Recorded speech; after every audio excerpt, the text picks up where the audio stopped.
Continuando con este ciclo de reflexiones sobre temas de psicología, vamos a tratar hoy otro tema vinculado al estudio de la memoria, que bien podríamos llamarlo las imperfecciones de la memoria. Todos sabemos de una u otra manera que nuestra memoria es imperfecta, sabemos que nos olvidamos de muchas cosas, sabemos que hay cosas de las que no nos olvidamos, pero cuando las recordamos han perdido detalles, han perdido su magia, no tienen la vivacidad que sabíamos que tuvieron en el momento en que las experimentamos, y así sucesivamente. Detrás de la pasión por el estudio de la memoria, también está la pasión por el rememorar. Yo creo que ahí hay dos pasiones diferentes que en una persona pueden estar entrelazadas. Dicho en otros términos, creo que hay personas para quienes el pasado tiene una dimensión, hasta diría mítica o mágica. Hay un secreto, hay un tesoro, hay algo que uno quisiera de alguna manera convocar en su búsqueda o en su relación con el pasado. Así como hay otras personas para las cuales el pasado es una dimensión de la existencia o del ser o de sus vidas que simplemente, y dicho en forma coloquial, ya fue, y entonces no amerita que se le ponga demasiado interés o energía, y por ahí las luces están puestas en el presente o en el futuro, etc. Esto es una digresión, pero habría que esbozar se me ocurre alguna tipología de las personalidades en función de cómo se orientan en relación al presente, al pasado y al futuro. Y bueno, yo creo que en mi caso me asiste una pasión por el tema del pasado, que además aparece conjugada por la pasión del estudio de la memoria. Cómo es nuestra memoria y cuáles son sus limitaciones, haciendo al meollo al núcleo de lo que quería transmitir. Decir que nuestra memoria es imperfecta significa muchas cosas que convendría desmenuzar y enumerar. En primer lugar, sabemos que existe el fenómeno del olvido. Sabemos que hay cosas que sabemos o que supimos o que vivimos, y sin embargo no podemos precisar sus detalles. No podemos recordar cosas que sabemos que vivimos, no podemos recordar cosas que sabemos que sabemos. Bueno, y es más, a veces nos olvidamos de cosas que ni siquiera sabemos que alguna vez supimos. Aunque parezca un juego de palabras, no deja de ser una verdad sobre los límites de la memoria. Otro tema es si todo aquello que hemos vivido no puede emerger a nuestra conciencia por un problema de olvido, de accesibilidad. La información está, pero no podemos acceder, o es que ya no está, o es que se ha borrado. Bueno, esto tiene que ver con las teorías sobre el olvido, etc.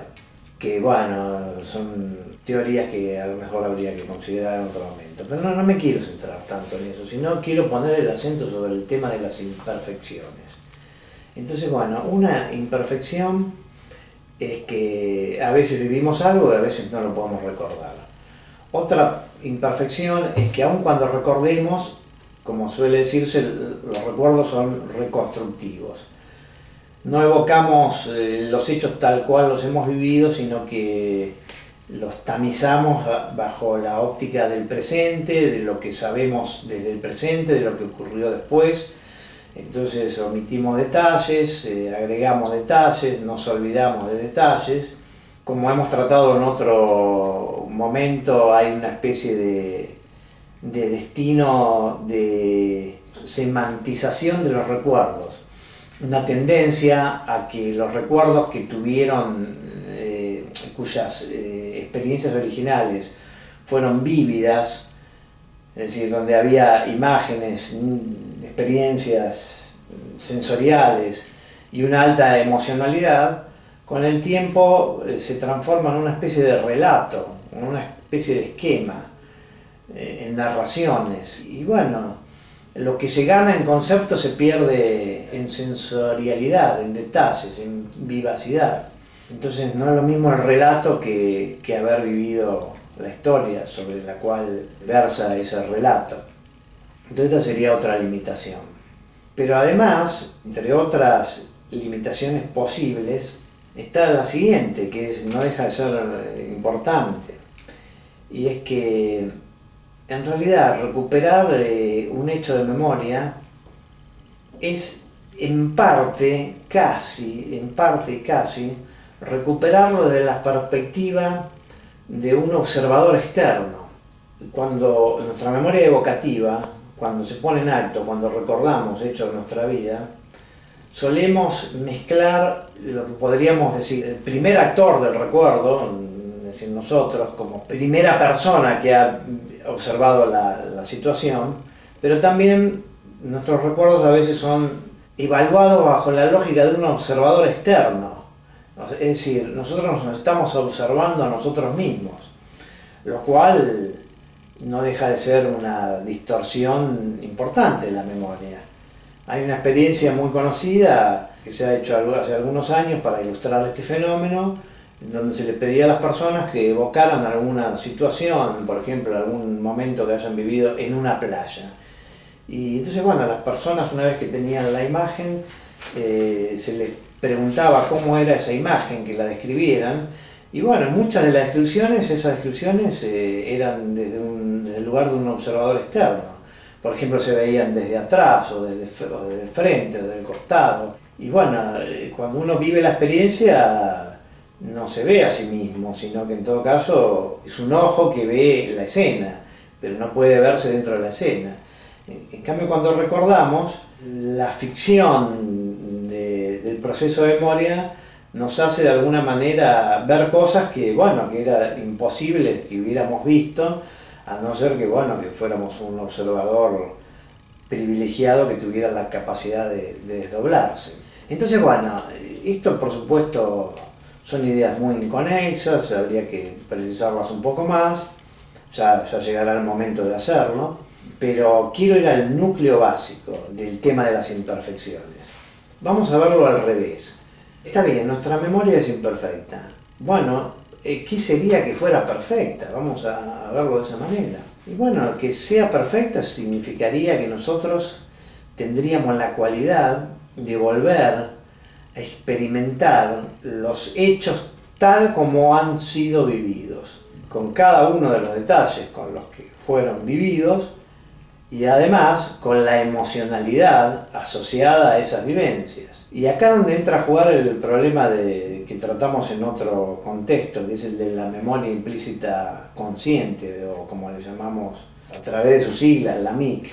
Recordamos que la MIC era un concepto que refería al hecho de que la memoria a largo plazo, de alguna manera, estaba omnipresente momento a momento en cada una de nuestras experiencias, y eso era lo que permitía que tengamos la sensación de unidad, de ser el mismo sujeto en diferentes momentos, con diferentes experiencias. Entonces, recuperar un recuerdo en estado puro sería volver a vivirlo con todos sus detalles, con todos sus matices, con toda su intensidad, con toda su emocionalidad, pero además con la MIC contemporánea al momento que lo vivimos. Ahora, fíjense que esto en algún sentido es una imposibilidad lógica. Para recuperar el recuerdo en forma literal, deberíamos volver a haber sido ese que experimentó esa experiencia. Y entonces no hay lugar para el recuerdo cuando el recuerdo es perfecto. ¿Qué queremos decir con esto? Que si esa primitiva experiencia vivida de esa manera fuera recordada en forma literal, no podría aparecer bajo el formato de recuerdo. El hecho de que hay un sujeto que recuerda, de alguna manera ya le impone o le imprime una distorsión a la experiencia, o plantea una especie de desdoblamiento virtual, porque tendríamos que plantear algo así como una hiperconciencia que es consciente de la conciencia que ha experimentado ese recuerdo y que lo está volviendo a vivir de alguna manera. Entonces acá lo que a mí me interesa analizar son los problemas lógicos que aparecen implicados en los mecanismos de la memoria. Y la pregunta con la que me gustaría ir cerrando esta primera aproximación por cierto bastante imprecisa, pero aproximación al fin, es ¿cuál es la razón desde el punto de vista evolutivo, desde el punto de vista funcional, desde el punto de vista de la arquitectura funcional de nuestra mente? ¿Cuál es la razón por la cual nuestra memoria es imperfecta? Si adoptáramos un enfoque estrictamente darwiniano, tal vez deberíamos pensar que las imperfecciones son a beneficio de algo, porque la memoria perfecta implicaría algún costo.